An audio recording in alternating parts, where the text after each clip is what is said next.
Hello everyone, welcome to August's masterclass. I really enjoyed delivering these, so I'm looking forward to being back with you all today. If you're watching this live, feel free to drop a hello in the comments and tell me where you're joining us from. And if you're watching on the replay, welcome to you too. Today, we're talking about something that a lot of leaders are sitting with right now.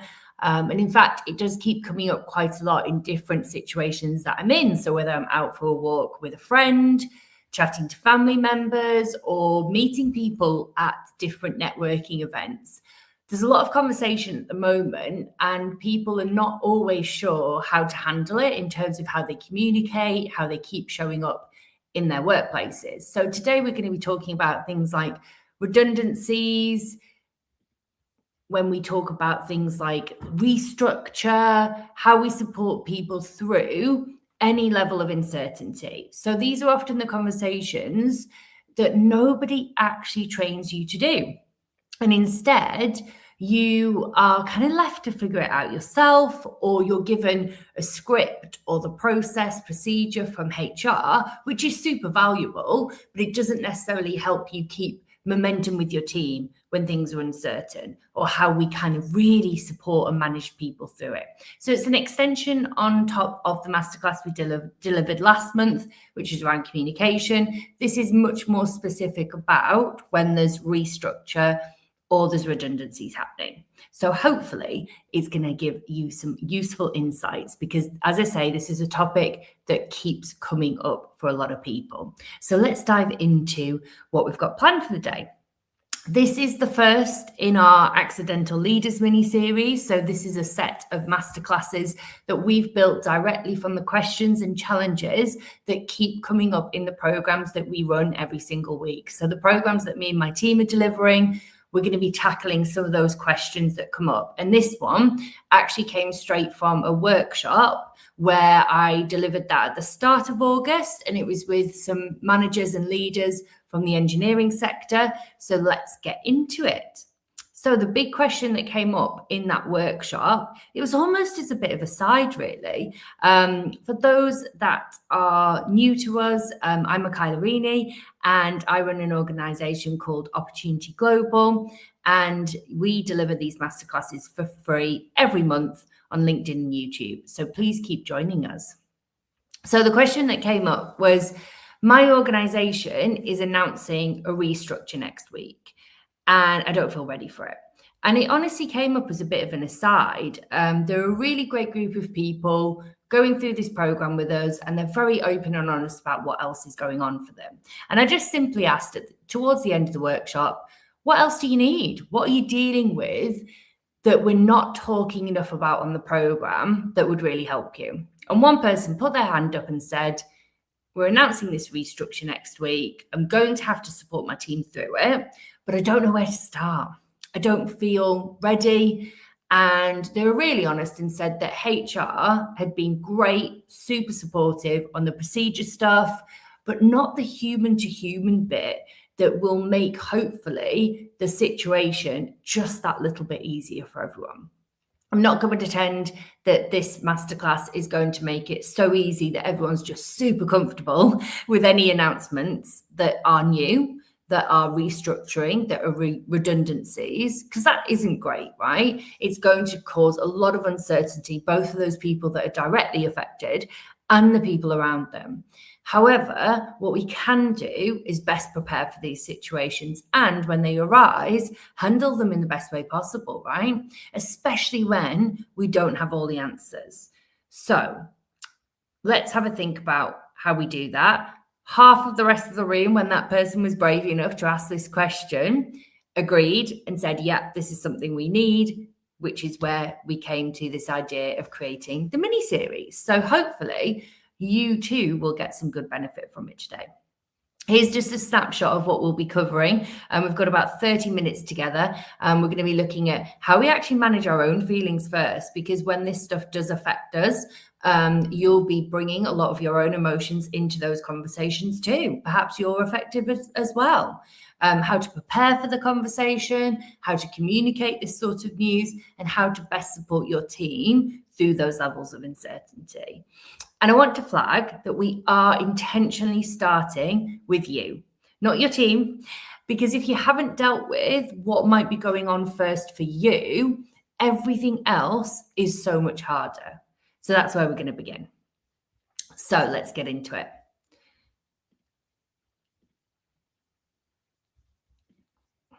You might not agree sometimes with the decisions that you have to share as a leader, as a manager. So let's just name it first, because nobody talks about this stuff. You might be walking into some of these conversations when you are, talking to your team about redundancies, about restructure, about big changes that are coming, but particularly restructure and redundancies. You might be carrying a lot into those conversations as well. So you might not agree, as I say, with the decision that's been made. You might be a little bit worried maybe about your own job and the impact that it's going to have on you. You might even feel the genuine kind of guilt really about what's about to happen to the people that you've worked alongside. And maybe you've worked alongside these people for many years. So it's going to feel deeply uncomfortable if you're the person who then has to share with them that actually their job, their livelihood is at risk. And I know when I've handled those situations, I've really thought about the knock-on effect, the knock-on effect of their ability to pay their rent, their mortgage, look after their families, whatever it is that might be going on in their lives. You think about those ripple effects, don't you? Because you're a good human, right? And it's completely normal to be feeling sadness around these situations, a lot of different emotions, maybe fearful for your own position in this. And it really matters, because if you are walking into the conversations with your team while still carrying all of that unprocessed emotion, that feeling, I promise you, your team will feel that too. Yeah. Leaders, managers are not invisible. Yeah. Your team is reading you and how you react to things and your emotions. They're reading you all the time. So before we talk about what to say to them, I think we really need to talk about what might be going on for you in this situation so that we can deal with that. We can make sure we feel in the best place possible. And then we can move into these conversations with just a bit more, not necessarily surety, because you're not going to have all the answers, but just that little bit more confidence and the ability to really focus and have empathy for the people around you, and hopefully let go of just that little bit of baggage that you might be bringing into the conversation as well. I talk about this a lot, about giving yourself grace as a leader, as a manager. And I think this past year in particular for me I've had a significant amount of personal change in my life. So less professionally, but a lot personally. And it has had a massive impact on me. And one of the biggest lessons that I think that has been kind of keep coming up for me is that you have to tend to yourself first before you can show up properly for your team. And I know we talk about self-care and all of these things, but I'm thinking about it more in the context of leadership. Yeah, because that is true leadership, when we're able to really focus on ourselves first, then show up for the people around us. So practically, what does this look like when we are having this sort of redundancy conversation? So a couple of things that I think work really well in this situation, again, may seem obvious, but sometimes the simpler the better. Talk to someone you trust. Have you got a peer? Have you got a mentor? Maybe even your own manager. Doesn't even need to be anyone in your organization. It can be outside of the organization. But I think someone who has an understanding of the kind of dynamic of leadership, of management, of understanding your workplace, get it out of your head before you walk in the room.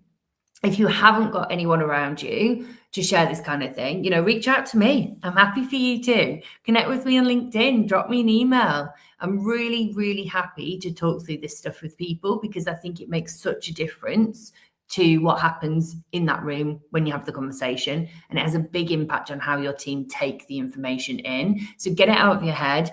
If you haven't got anyone around you and you're not comfortable speaking to someone, journal it, write about it. Get the information out of your head, exactly all the emotions, the feelings that you have, all of those late at night thoughts that you have going on, get them out before you have that conversation with them about redundancies or restructures. In that process, name what you're feeling. So the guilt, the anxiety, the anger that you might be holding about this decision, whatever it is, name it. Yeah. Unnamed emotions are much more likely to run the show, to distract you, to hold you back in some way. So simply naming it and being really honest with yourself about how you're feeling will help you start to process some of this. The next part is, once we know what those feelings are and we've got it out, separate your feelings from the role that you have in this situation. So you can absolutely disagree with a decision that might be made and still deliver the communication, the news with integrity and with care. Yeah. Being kind, giving people clarity, being super, super clear in how you share the information is the absolute best thing you can do for another human.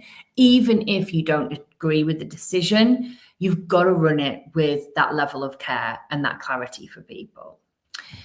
Don't perform if you're not okay. Yeah, your team does not need you to be perfect in the situation, but what they do need you to do is be very real with them, be very open with them. I've said it before in previous masterclasses and probably in many a LinkedIn post. Often the thing that people struggle with when difficult news is shared or some sort of change comes, it's not necessarily the exact situation, it's how it's communicated. So any of those little gaps that we leave in the information that we share, people are going to fill it with their own story. That's where rumor, that's where gossip, that kind of very toxic behavior can start in workplaces. So the more that you can keep the communication tight, not perform if you're not okay, but just be really clear with people and lead with integrity is the best possible way of doing it. Because sometimes, even in the best scenario, people won't like what you have to say, yeah? And you're going to have to get okay with that. And I know it's difficult, but we'll talk a bit more how we do that. So the next part of this is, where might we be next? Yeah. So take a second with this one. It's not trick questions, but it's just questions to help you have a little moment of reflection when you are going through situations. So where are you right now with this situation? What are you carrying? What might you be taking into these conversations that you're having with people? Because I think this level of awareness is always a really helpful first step before we launch into those kind of conversations with our team. So if this is something you're handling in the coming weeks or you're in the thick of it right now, just give yourself that pause and have a think about, where are you right now with these conversations? What's happened, what's progressed, and what might you be carrying into those moments that you can start building a bit more awareness around. Okay, the next part that we're going to talk about is how we prepare. So we've thought about our emotions. I appreciate a lot of this is a bit of a whistle-stop talk, so we've only got a 30-minute masterclass, but I'll tell you a little bit after this how you can connect with me, my team, and find out more about this kind of content. So there is more, don't worry, there is more information available to you. So preparation. And I don't just mean knowing what HR has told you to say, yeah? That is absolutely a really important part of this process, but it is just one part of that process. For me, the real preparation goes a lot deeper than this. And the biggest mistake that I often see leaders make is going into these conversations underprepared on the human side of it, yeah? So we might know the process. They don't know what to do when someone cries, for example, or gets angry or goes completely silent. So let's talk about what proper preparation for these moments could look like for you.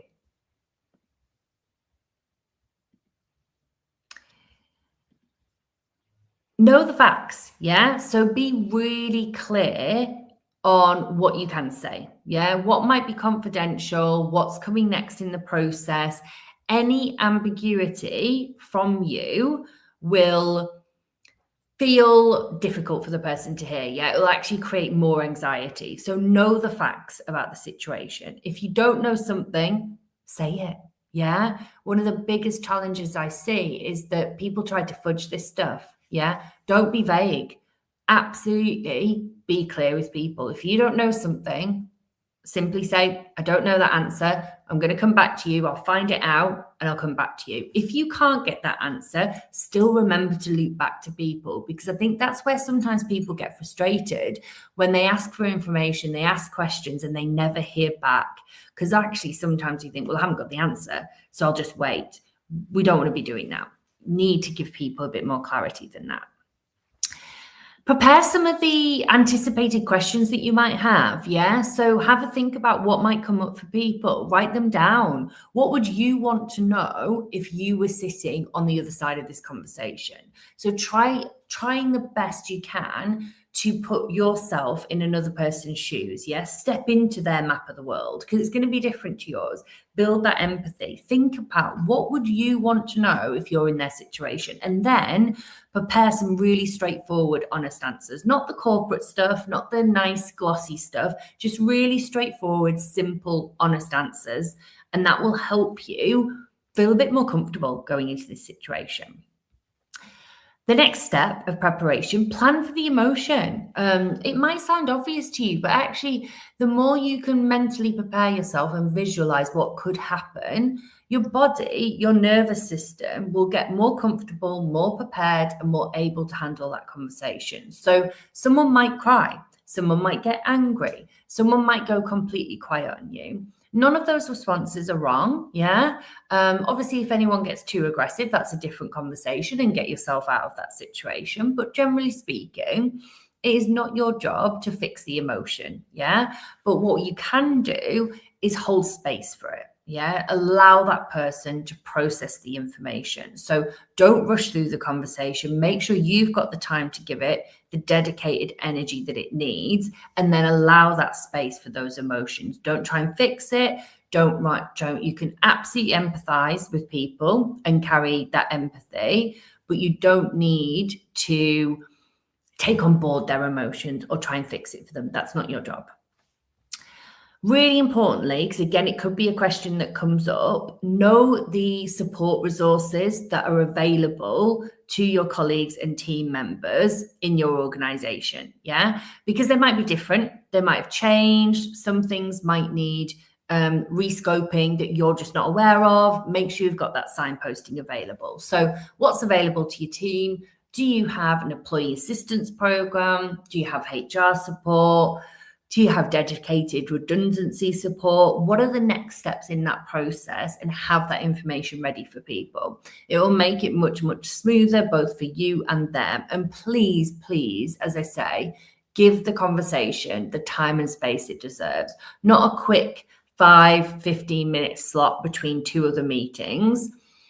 People will remember how this conversation feels to them. Yeah. People will remember how this felt. So really think about how you can give that time and space and the respect to the people that you're communicating this news to. The next part. So before I tell you what good looks like, let's talk about what doesn't work, because most of us have experienced maybe the not so great version of this at some point, and we all know how it can feel when we're in those moments. So these are the 5 things that can make a redundancy communication and conversation harder, in my opinion, than it needs to be. Yeah. So we'll go through what that looks like. So the first one is being vague to protect people or to protect yourself. I think this backfires every single time. So vagueness, in my view, creates rumor. Yeah, people fill those gaps that I talked about with their own stories, and 9 times out of 10, those stories can actually often be much, much worse than the truth of the situation. Yeah, so that's what happens when we're vague. So avoid that, and you will find that there's much less rumor going on. The other mistake that I see happen quite often is that over-reliance on very corporate language. Yeah. So the corporate language, the script that you've been given from HR team, All very helpful, I'm sure. However, we need to make sure that we create much more of that human to human connection in these situations. So using language like, as part of our strategic restructure going forward, this will be the situation. Nobody connects with that. Yeah. It actually creates a lot of distance when what people actually need is closeness to their managers and leaders. Yeah. So it creates a lot of distance between the workplace, between the leaders, between those different structures. And what you want to do is close those gaps, make it much more human to human. The other thing that I see play out sometimes is that group announcements happen when actually a individual conversation were possible and should be handled in that way. So if someone is at risk, they should hear that, in my view, from their manager with the HR representative or whatever that particular structure is within your organization, not in an email, not in a grand town hall, but they should experience this conversation from a human being who knows them. Yeah. I get pushback on this from organizations and people saying that's not always possible, blah, blah, blah, blah. I think it is. Yeah, I do. I think it's possible. I appreciate that sometimes there has to be a group level announcement if it is like a business closure or if there's something that literally affects every single person in that organization and it may not be physically possible to get around everyone before that news breaks. Yeah, that is different. But where it affects an individual and there is space and individual conversations are possible, that I think is the preference. Yeah, that human to human conversation. The other thing I see play out is that there's too much of a gap between communications. Yeah, so silence is not neutral in these moments. Yeah, silence can be very, very loud. So if there's nothing new to say, tell people that. Yeah, it might be that you're saying, I don't have an update yet, but I haven't forgotten about you and I'll be in touch by this date and time. That really, really matters to people. Don't go silent. Really think about how you stage your communication to be most effective for people. The other mistake I see happen is that often we pretend that we have the answers when we don't. Yeah, people can tell. We always know. So just be really honest about the stuff that you do know and the stuff that you don't. It builds much more trust than trying to have all the beautifully polished answers that might sometimes feel a bit empty for people. So really think about what information you can share, what information you do know, and then run with that. But be really straightforward when we don't know something. So they're just some of the things that I see sometimes play out, and maybe you've seen them before.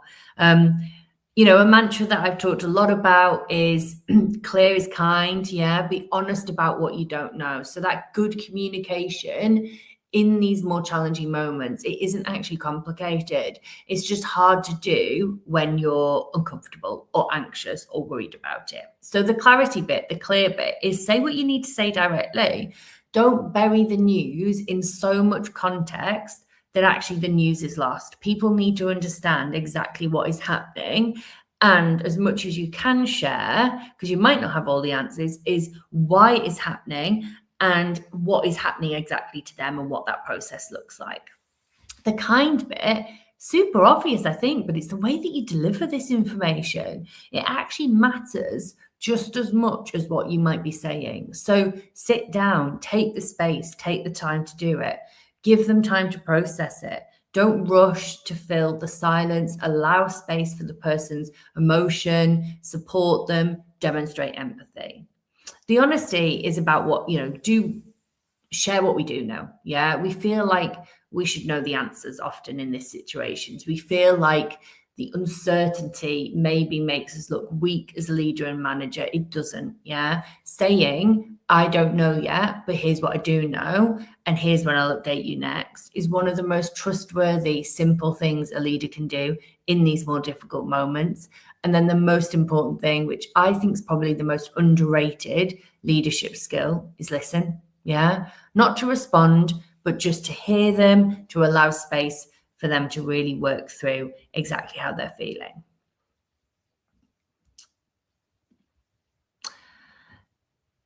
This is one of the questions that I probably get asked the most when I talk about topics like this. What do I say when I don't know?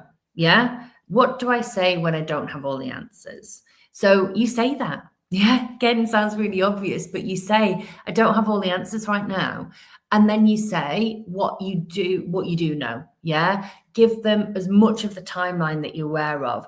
Give them as much of what the exact next step will be. Even if you don't know all the steps in the chain of the process, at least what the next step will be. And most importantly, when you'll be back in touch with them, you give them something solid that is unchangeable to hold on to, even when everything else around us is really uncertain. The worst thing you can do is avoid the conversation because you don't feel ready, or avoid the conversation because you don't have all the answers. They need to hear from you, even when what you're saying is simply something like, I'm here, I don't have everything yet, but I'm not going anywhere. I'm in this with you. So powerful. It's really important. It's that kind of idea of like, I've got you. Even in this difficult situation, I've got you. That's my job as a leader. We talked a little bit about this in the change masterclass that we've previously ran.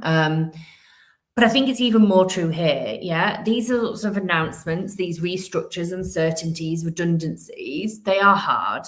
But the weeks after the announcement, that's where teams often really struggle. So that limbo feeling, the not knowing, the watching colleagues go through consultation, the wondering if you're next, the trying to keep doing your job when your head is, quite frankly, somewhere else entirely, yeah, or you're worried about what's going on. That's what you need to be prepared for, yeah. So as a leader and manager, you need to support your team through this, and it takes sustained effort. This isn't just a one conversation and done. It's an ongoing thing. So let's think about how we could handle this just in really simple ways to step up and to really be there for our team. So keep doing your one-to-ones, keep them going. I know it feels like there might not be something new to say, but go to your one-to-ones anyway. Show up. It absolutely signals that you haven't forgotten about them. Be visible. It's not the time to be heads down. Walk the floor. Be in your office, manufacturing environment, whatever the space is. Be visible, walk the floor, engage with people, be available, and let people see you. Yeah. Acknowledge what is happening. You don't have to have all the answers, but please do acknowledge the reality of what is happening to people. Don't try and pretend everything's fine and it's business as usual, because we all see through it. So be honest, share that this is a really unsettling time for people, that you see people working hard through the situation and that you really appreciate them for it. Keep it simple, keep it human. The next thing that often happens is that people, when they are in this heightened level of stress or uncertainty, you need to really step up to help protect their focus in these situations and protect the team that is around you. So help your team as best you can work out what actually matters right now. So not everything we know is a priority. Not everything can certainly be a priority when people are running on anxiety. So work with them on what to focus on and what can maybe wait for when there is that calmer moment. Watch for the quiet ones, yeah? So the people that maybe seem fine and not always fine, check in individually with people, ask directly, how are you really doing? Not just the how are you and move on, but push people a little bit further to share how they're really feeling in this situation and then wait for them to answer it. This will help you get much more clarity about what is really going on for people and then how you can best respond to that to help them through it. Okay, next bit. We're coming to the end of the session now, so we've only got a few minutes left, so we will run a little bit over our 30 minutes.